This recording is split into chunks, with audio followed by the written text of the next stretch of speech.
Արդյոք սոցիալական մեդիան սպառնալիք է ժողովրդավարությանը։ Առցանց ռադիկալացումը պարակտում է հասարակություններն ամբողջ աշխարհում եւ մեղադրում են դրա համար սոցիալական մեդիային։ Մենք շփվում ենք էխոխցերից, իսկ ալգորիթմների շնորհիվ տեսնում ենք միայն մեզ հաճելի կարծիքներ։ Ինչ է իրականում տեղի ունենում, դիտենք Shift-ի այս թողարկման ընթացքում։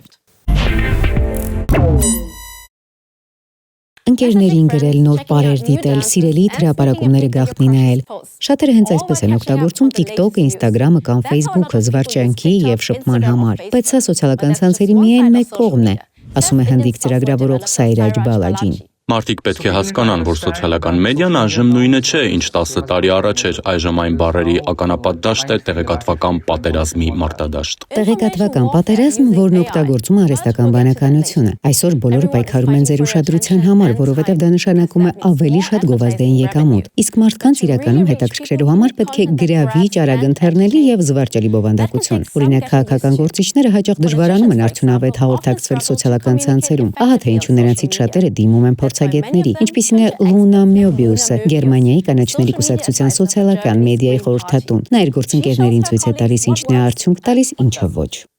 Հաղորդակցման չեզոք ձևը ասես կանգնած եմ գրասեղանի մոտ եւ ելույթ եմ ունենում 4 պաշտոնական տուն է, որ բոլորովին ազդեցիկ չէ։ Զայրույթն իսկապես ազդեցիկ է, վախը իսկապես ազդեցիկ է, բայց կատակն էլ ազդեցիկ։ Կարծում եմ դեմոկրատները պետք է ավելի շատ պոպուլիզմի դիմեն։ Ես խնդիր չունեմ պոպուլիզմի հետ, քանի դեռ այն հիմնված է իրական փաստերի վրա։ Առցանց տիրույթում հաղթում են ոչ թե լավագույն փաստարկները, այլ ամենաուժեղ հուզական արձագանքները։ Մարդիկ հուզական կախման մեջ հայտնվելով կարճած են մնում սոցիալական հարթակներին։ Բարձ հեշտ ընկալվող ուղերձները, որոնք ուղեկցվում են ուժեղ հույզերով, ամենահաջողվածն են։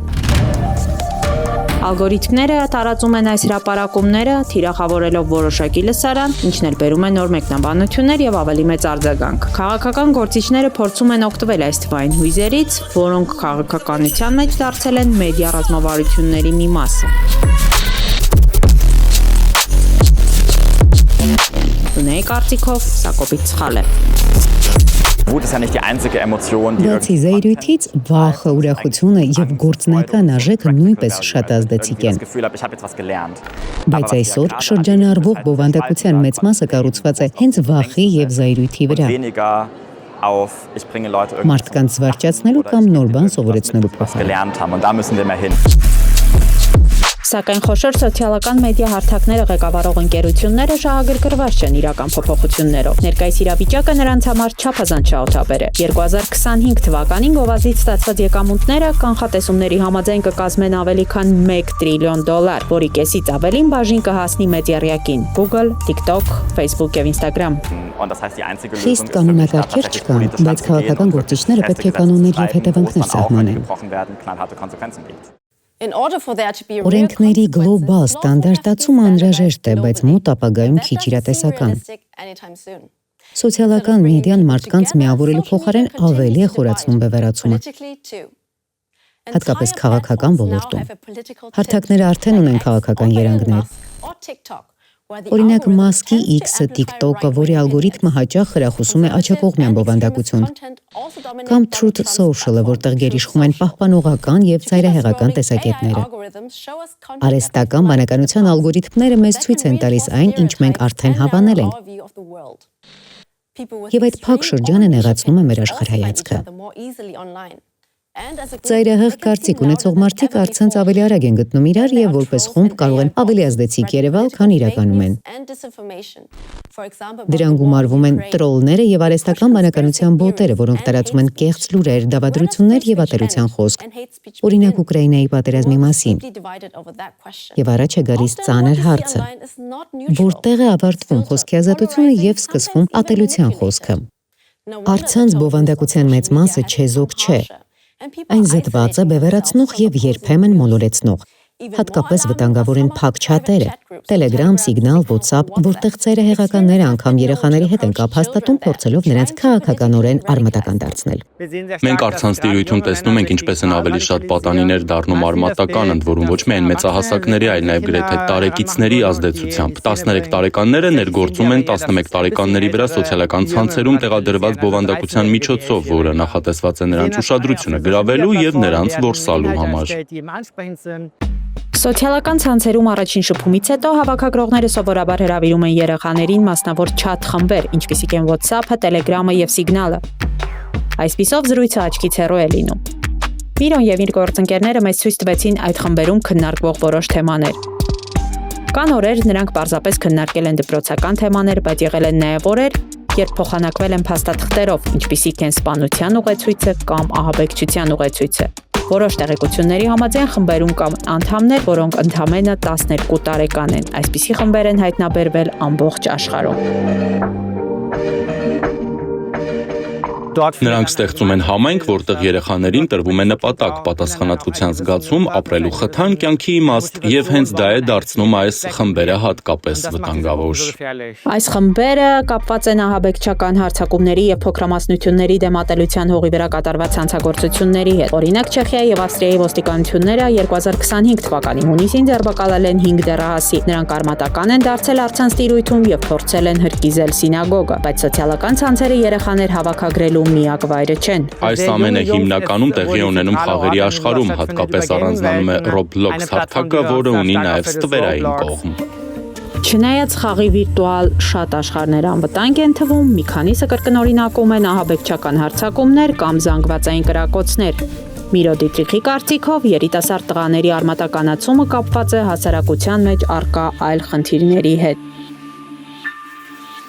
Հետկովիդյան աշխարհում երիտասարդներին սպառնացող բազմաթիվ ճգնաժամեր կան, միայնությունը, տղամարդկությունը կարևոր թեմաներ են եւ ցավոք այս խնդիրները որոշ մարդկանց մղում են դեպի աջակողմյան ծայրահեղական խմբեր։ Միրո Դիտրիխն ասում է, որ այս ճգնաժամերի առաջացրած հիասթափությունը երիտասարդ տղաներին խոցելի է դարձնում, ինչից էլ օգտվում են հավաքագրողները։ Մարդիկ կարող են ծայրահեղական դառնալ կեղծ լուրերի եւ քարոզչության ազդեցությամբ։ Բայց ինչպես դա կանխել։ Սայրաջ Բալաջիի ստեղծած փորձարարական AI գործիքը հնարավոր է օգնի այդ խնդրի հարցում։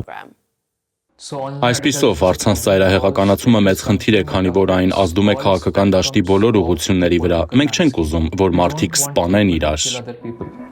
20-ամյա ուսանող Սայրաջ Բալաջին Հնդկաստանի Չենայ քաղաքից ստեղծել է Prismex անունով մի գործիք։ Այն կարող է հայտնաբերել առցանց ռադիկալացումը եւ օգտատիրոջ հետ շփվել արհեստական բանականության բոտի միջոցով, փորձելով կանխել ծայրահեղականացումը։ Սա Prism X հարթակն է, ես գրում եմ բանալի բառը, որն օգտագործվում է 3D տպիչով պատրաստված զենքերը նկարագրելու համար, եւ ես սեղմում եմ գործարկել, սկանավորել կոճակը։ Prismex-ը օգտագործելով լեզվական մեծ մոդելներ սկանավորում է սոցիալական մեդիայի ցանցերը, հայտնաբերելու հաշիվներ, հրապարակումներ եւ մեկնաբանություններ, որոնք պարունակում են ծայրահեղական համատեքստով բանալի բառեր։ Հարթակը նաեւ տալիս է գնահատական ու ստեղծում մանրամասն հաշվետվություն։ Ներկայումս Prismex-ը աշխատում է որպես փորձնական տարբերակ կեղծ հաշիվներով։ Եվ ահա այս պահին մենք ունենք մոտ 12 առանձնացված օգտատեր, դրանից հետո բոտը կարող է զրուցել նրանց հետ։ Այժմ մենք զրուցում ենք կեղծ հաշվի հետ, որի հետևում իրական անձ չկա։ Բոտը փորձում է շահել օգտատիրոջ վստահությունը, համոզելու նրան հրաժարվել արմատական հայացքներից։ Ավելի համոզիչ լինելու համար բոտը երբեք չի բացահայտում, որ իրական մարդ չէ։ Այսօր արհեստական բանականությամբ աշխատող բոտերը չեն տարբերվում իրական մարդկանցից։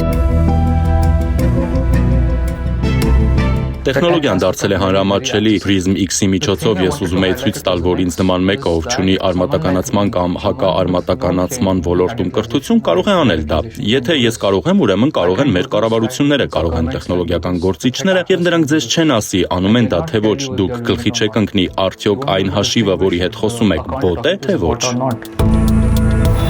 Սայրաջը բացասական մեկնաբանություններ է ստանում, եւ նա բացահայտ խոստովանում է, որ Prismex-ի նման գործիքը կարող է մեծ վնաս հասցնել։ Սխալ ձեռքերում այն կարող է օգտագործվել արմատականացման, այլ ոչ թե ապարմատականացման համար։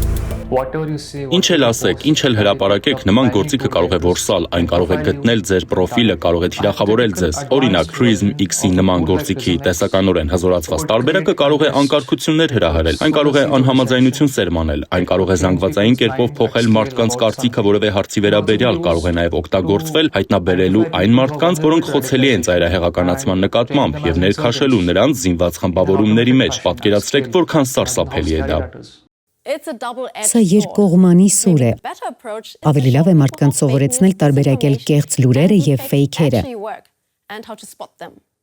Բերլինի մեդիա ժողովրդավարության օրերը հենց այս նպատակն ունի։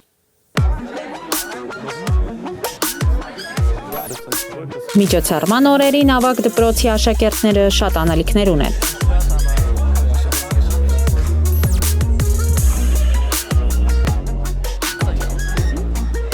Օրինակ, այս լսարանում ուսանողները 7 րոպե ժամանակ ունեն կեղծ լուրերը հայտնաբերելու եւ հերքելու համար։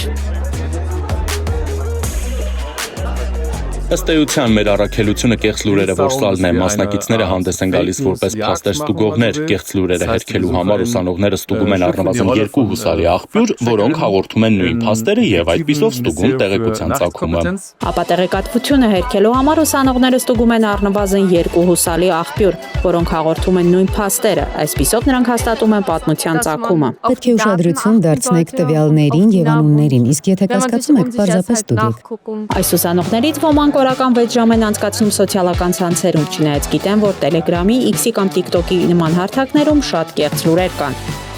TikTok-ում հատկապես հաճախ տարածվում են կեղծ նորություններ, օրինակ թե Թրամփի եւ թե պատերազմի մասին։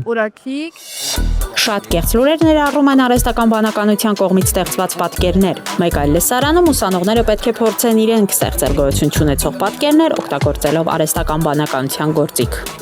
Ich finde es wichtig, dass man das erstellt, damit man dann auch eben selbst sehen Կարևոր է նման գործիք ստեղծել, որպեսզի ինքներս տեսնենք, թե ինչպես է այն գործում։ aussehen, damit man auch die Jewels kennt, speziell wie eben Menschen diese Dinge herstellen. Դասընթացավարները տեղական հասարակական կազմակերպության անդամներ են։ Նրանք մտահոգված են այն փաստից, թե կեղծ լուրերը եւ դավադրության տեսություններն ինչ ազդեցություն են թողնում աշակերտների վրա։ Կեղծ տեղեկատվությունը եւ դավադրության տեսությունները նույն ազդեցությունն ունեն ինչպես երեխաների, այնպես էլ երիտասարդների վրա։ Դրանք պարակտում են հասարակությունը։ Առաջացնում են վեճեր եւ խմբակներ, որոնք բողբոքում են ատելություն, թե առցանց եւ թե իրական կյանքում։ Սոցիալական մեդիան իսկապես տարածում է կեղծ տեղեկություններ եւ ամբողջությամբ վերափոխել է քաղաքական հաղորդակցությունը, բայց այն նաեւ թույլ է տալիս մեզ ակնթարթորեն կիսվել մտքերով եւ քննարկել դրանք ուրիշների հետ։ Ինչ եք կարծում սոցիալական մեդիայում խոսքի ազատության մասին։ Արդյոք այն չափազանց հեռու է գնացել, թե ոչ։ Ձեր կարծիքը կարևոր է մեզ համար։ Այսօր այսքանը։ Ցտեսություն։